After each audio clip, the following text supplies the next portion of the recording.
Today we begin examining the book of Exodus. And coming to the book of Exodus, just know that it's basically two large sections in the book.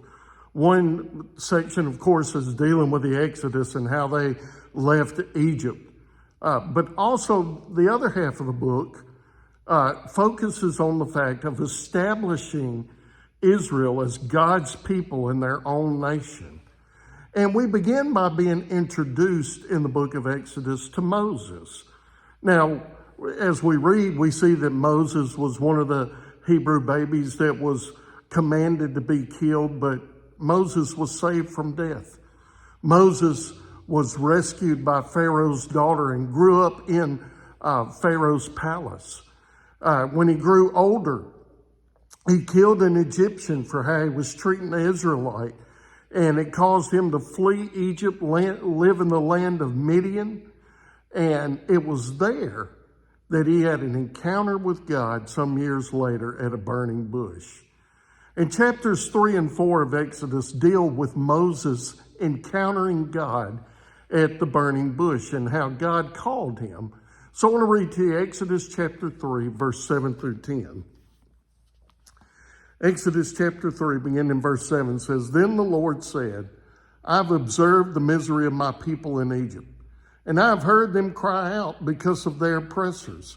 I know about their sufferings, and I have come down to rescue them from the power of the Egyptians, and to bring them from a land to a good and spacious land, a land flowing with milk and honey, the territory of the Canaanites, the Hittites, the Amorites, the Perizzites, the Hivites, and the Jebusites.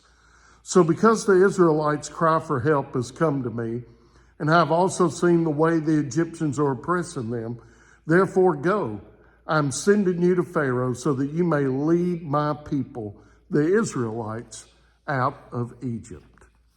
And so God brings this wonderful experience of the burning bush, and he gives Moses this awe-inspiring calling upon his life.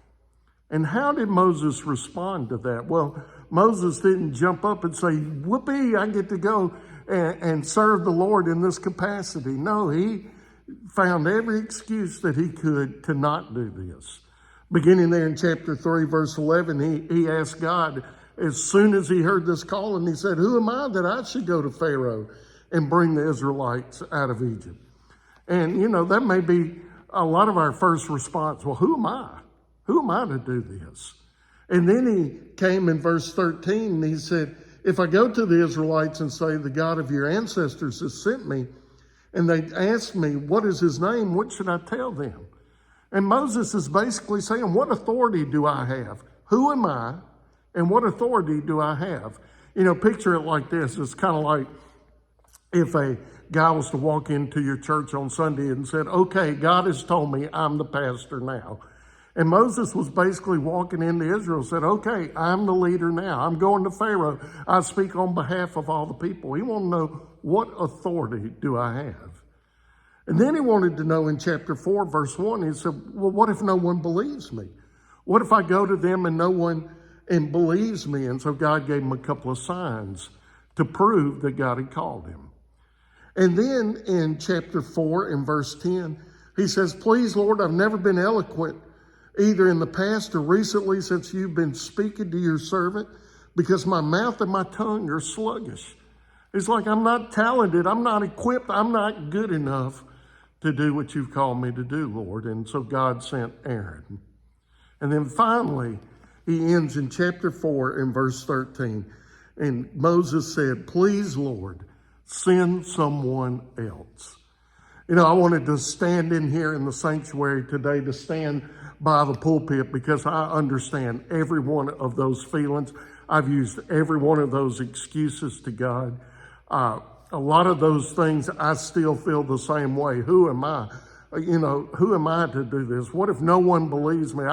Lord, I'm very introverted. I'm not talented. I'm not equipped. I don't have the confidence like so many other pastors did. But yet he's called me, and he's called you as well. What has God called you to do? I want to encourage you. If God has called you to step out on faith and live in obedience to him, no matter what that calling is. He may be calling you to be a Sunday school teacher. He may be calling you to be a deacon. He may be calling you to go share the gospel with someone across the road. Whatever he's calling you to do, quit making excuses. Step out on faith and be obedient to him. Hope you'll join me again next time as we continue in Exodus.